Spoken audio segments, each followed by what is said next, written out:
L'équerre 04 de PC Marathon, je t'écoute.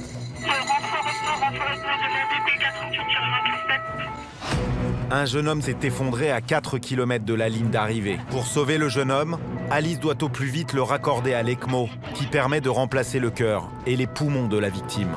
Dans cette vidéo, je vais réagir à une triste actualité qui a frappé pendant le Marathon de Paris 2024. Et à chaque fois qu'il y a ce type d'actualité tragique, je reçois beaucoup de questions. Et ce sont de toute façon des questions que j'ai régulièrement en consultation chez des personnes qui viennent me voir et qui me disent voilà, j'ai eu un ami qui a eu un souci, j'ai eu une personne de ma famille, j'ai entendu parler qu'on pouvait quand même avoir des problèmes quand on est jeune et qu'on est sportif et qui viennent faire du dépistage. Donc l'intérêt de cette vidéo sera de faire bien évidemment de l'information sur les maladies cardiaques, mais aussi de la prévention sur ce qui doit vous alerter et sur est-ce que vous devez faire ou non un dépistage au niveau cardiaque. En gros, est-ce que vous êtes à risque? Et pour parler très rapidement des différents types de maladies, il y en a deux grands types. En premier, ce seront les infarctus qui vont toucher pendant ce type de compétition d'endurance du type marathon. Et la deuxième, ce sera les maladies cardiaques génétiques qui vont toucher préférentiellement les jeunes et d'autant plus quand il y a déjà eu des problèmes cardiaques dans la famille. Et en parlant de maladies héréditaires et de facteurs de risque, la transition est parfaite. La vidéo d'aujourd'hui est sponsorisée par MyHeritage. MyHeritage est le premier site de généalogie au monde et il va te permettre de remonter sur les traces de ta famille et de construire ton arbre généalogique de façon simple et ainsi découvrir toutes tes origines. En médecine, connaître ses origines et notamment sa famille permet de dépister en avance certaines maladies héréditaires. En cardiologie, c'est par exemple des cardiopathies hypertrophiques qui peuvent se transmettre à la descendance depuis les parents et les grands-parents ou encore des troubles du rythme. Pour par exemple les infarctus, le fait d'avoir des parents qui ont eux-mêmes fait des infarctus est un gros facteur de risque et donc connaître ses parents, connaître sa famille et leur demander s'ils ont eu des maladies est un excellent moyen de prévention à titre individuel puisque vous allez pouvoir mettre l'accent sur la prévention sur les maladies qui touchent votre famille. Le site MyHeritage te permet de retrouver les membres de ta famille de façon simple et de remonter sur les traces de tes ancêtres au cas où tu ne les connaîtrais pas. Et notamment, j'ai découvert que j'avais un ancêtre qui s'appelait Pierre Casimir. Est-ce que c'est pas trop stylé? Et en plus, il te donne accès à une base de données contenant plus de 19 milliards de documents historiques et d'archives afin d'en connaître encore plus sur ta famille et sur ta descendance. Bon, tu ne retrouveras peut-être pas leurs dossiers médicaux puisqu'il y a le secret médical, mais tu trouveras très certainement tout un tas d'autres documents très intéressants. Et grâce à la fonctionnalité Instant Discovery, tu vas pouvoir retrouver de façon très simple tous ces documents. À titre personnel, je m'étais toujours demandé comment je pouvais avoir un corps aussi musclé alors que pourtant mes parents sont des crevettes. Et grâce à MyHeritage, j'ai découvert que j'étais le deuxième fils caché d'Arnold Schwarzenegger. Et grâce à la fonctionnalité d'animation des photos, j'ai même pu lui redonner vie. Maman? Oui, qu'est-ce qu'il y a, mon poulet d'amour? Regarde maman ce que j'ai trouvé en faisant des recherches sur le site MyHeritage. Est-ce que tu connais cet homme? De quoi vous parlez? Encore merci à MyHeritage d'avoir sponsorisé la vidéo, le lien est en description et on continue pour la vidéo. La première question, pourquoi on meurt pendant un marathon? C'est une question qui peut se poser puisque on peut se dire à première vue que le marathon va concerner des personnes qui sont sportives, qui sont entraînées et que le sport est quelque chose de protecteur. Mais ce qu'il faut bien comprendre, c'est que pourtant le sport est une période qui va être la plus à risque, même si bien évidemment sur le long terme c'est quelque chose de protecteur et qu'il faut encourager à tout prix. Et pour parler des causes d'arrêt cardiaque, il y a schématiquement deux grands types de causes et le premier ce sera les infarctus. Un infarctus, c'est quand une artère du cœur va se boucher de façon brutale avec la formation d'un caillot de sang. Et quand l'artère se bouche, il n'y a plus de sang, plus d'oxygène et donc une partie du muscle cardiaque va être privée de sang et donc va commencer à nécroser. Quand elle nécrose, ça va avoir de graves conséquences, c'est une maladie qui est très grave, qui doit être prise en charge de façon immédiate et malheureusement, une des grosses complications, ça va être la mort subite par des troubles du rythme, c'est-à-dire que quand le muscle cardiaque qui est un tissu électrique va être privé de sang, les cellules peuvent mal réagir sur le plan de l'électricité et causer des troubles du rythme qui peuvent faire ce qui va conduire à de la fibrillation ventriculaire, c'est-à-dire l'arrêt cardiaque. et c'est la première cause en termes de fréquence d'arrêt cardiaque et on va dire de malaise cardiaque pendant les événements sportifs,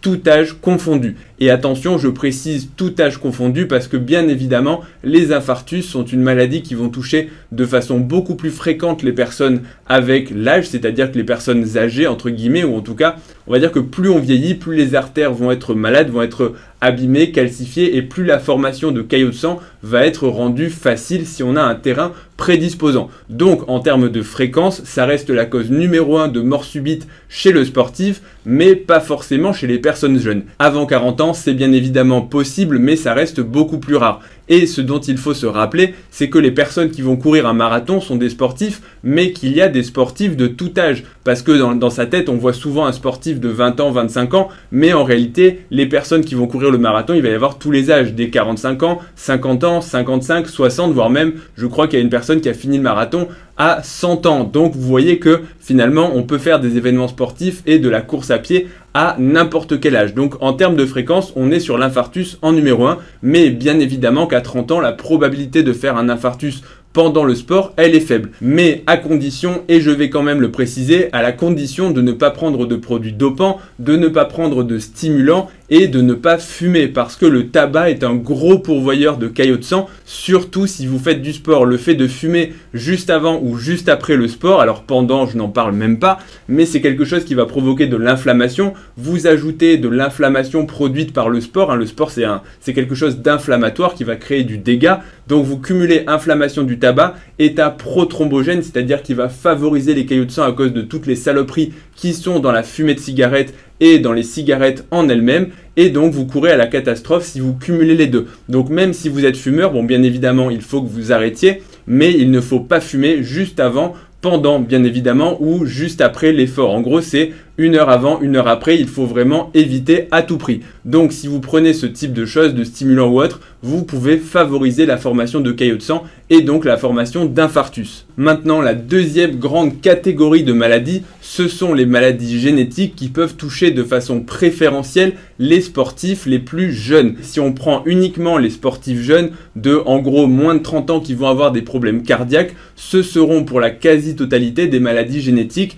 Par exemple, on peut citer la cardiopathie hypertrophique quand le muscle cardiaque va s'épaissir de façon inappropriée, ce qui peut là aussi conduire à des troubles du rythme ou des malaises pendant les efforts. Parfois, ce sera à l'inverse des cardiopathies dilatées, c'est-à-dire le cœur qui va se dilater sans se muscler, mais simplement la cavité va se dilater. On peut aussi parler de maladies qui vont causer des troubles du rythme de façon héréditaire. Alors on peut les citer, le syndrome de Brugada, la dysplasie arythmogène du ventricule droit. Bref, il y en a pas mal d'autres, mais on ne va pas rentrer forcément dans le détail. Et là aussi, il peut y avoir des problèmes au niveau des maladies artérielles, des coronaires, avec notamment ce qu'on appelle l'anomalie de naissance des artères coronaires. En gros, les artères coronaires, normalement, elles ont une naissance normale qui est juste à côté de leur trajet, mais parfois, elles vont avoir la bonne idée de naître à des endroits différents et leur origine va être un peu bizarre et du coup, le trajet de l'artère, eh bien, va suivre un chemin un peu bizarre et ça peut donner des symptômes à l'effort parce que parfois, elles vont passer dans un endroit qui va les comprimer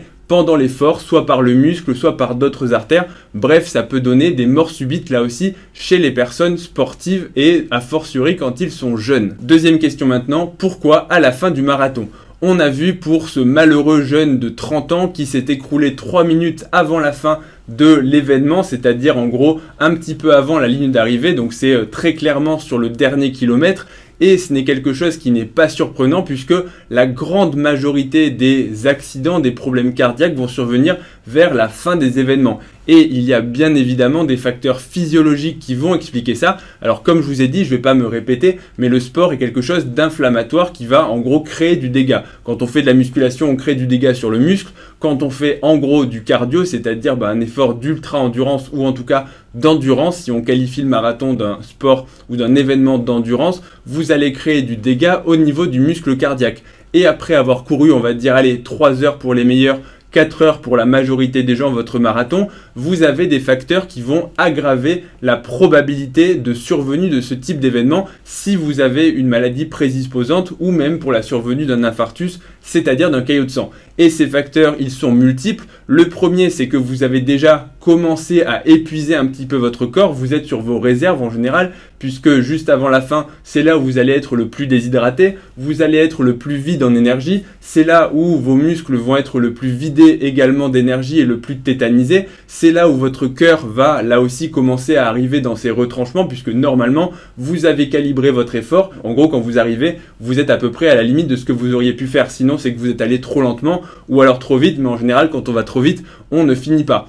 Et au niveau d'un point de vue métabolique, il va y avoir une élévation des hormones du stress puisque vous avez tout donné. Donc plus d'hormones du style adrénaline qui vont là aussi favoriser l'inflammation et favoriser la survenue de caillots de sang, mais aussi favoriser les troubles du rythme. Quand le muscle cardiaque est épuisé et qu'il y a un taux d'hormones qui est élevé, eh bien les cellules du muscle cardiaque vont être plus excitables et donc ça peut favoriser chez les personnes prédisposées qui ont des maladies génétiques ou en tout cas des maladies qui existent, les troubles du rythme. Donc c'est vraiment la période la plus vulnérable. Et ça, pour le coup, toutes les études l'ont montré que la plupart des accidents vont arriver vers la fin. C'est pourquoi la quasi-totalité, enfin en tout cas pas la totalité, mais une bonne partie des postes de secours vont se concentrer sur les derniers kilomètres des épreuves parce qu'on sait que c'est là que les gens vont avoir le plus de problèmes. Et le dernier facteur, je ne sais plus si je l'ai dit, c'est la déshydratation. C'est que le fait d'avoir les vaisseaux sanguins qui vont être un peu plus vides, ça peut provoquer là aussi caillots de sang, ça peut provoquer dans les cardiopathies hypertrophiques de vider un peu plus la cavité qui est déjà très comprimée par un muscle hypertrophique et donc conduire à des catastrophes chez les gens prédisposés. Troisième question, comment faire de la prévention? Schématiquement, il y a deux grandes catégories de prévention. La première prévention, c'est une prévention qui va être générale et qui va s'appliquer à tout le monde, quel que soit votre risque et quel que soit votre cœur. En gros, il va falloir bien s'hydrater pendant les événements, prendre des minéraux et des électrolytes parce que pareil, je vous l'ai pas dit juste avant, mais quand on transpire, on perd non seulement de l'eau, donc en gros de la volémie,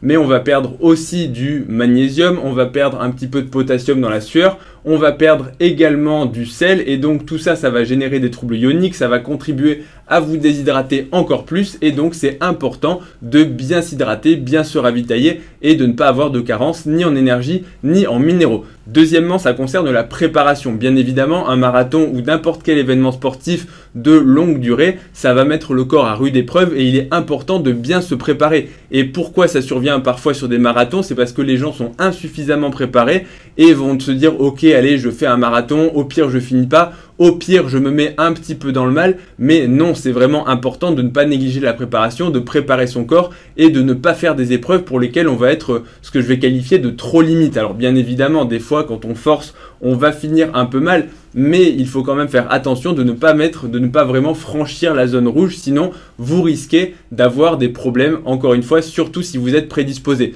Bien sûr, donc comme je vous l'ai dit, hydratez-vous, échauffez-vous bien, connaissez un petit peu votre corps, mais ensuite il faut bien évidemment faire ce qu'on appelle le deuxième type de prévention, c'est-à-dire qui doit être dépisté d'une maladie cardiaque. Comme je vous l'ai dit avant, il y a des facteurs héréditaires et ça c'est très important de le savoir, que ce soit pour les infarctus, si dans votre famille il y a déjà des gens qui ont fait des infarctus, en gros qui ont eu des stents, des AVC, des problèmes artériels, malheureusement vous avez un terrain prédisposant et vous êtes vous-même plus à risque d'en faire. Donc si vous avez 20 ans, 30 ans, ça ne va pas vraiment vous concerner, mais si vous commencez à être un peu plus âgé, 40 ans, 50 ans, et que vous cumulez les facteurs de risque, un peu de cigarette, un peu d'hypertension, un peu de cholestérol, eh bien votre risque augmente de façon exponentielle. Maintenant pour les jeunes, c'est plutôt les antécédents de maladies génétiques, héréditaires qu'il faut prendre en compte. Si dans votre famille on sait qu'il y a des cardiopathies hypertrophiques, il faut vous faire dépister. Même chose pour les maladies cardiaques du style cardiopathie dilatée. Si dans votre famille il y a eu des notions de mort subite,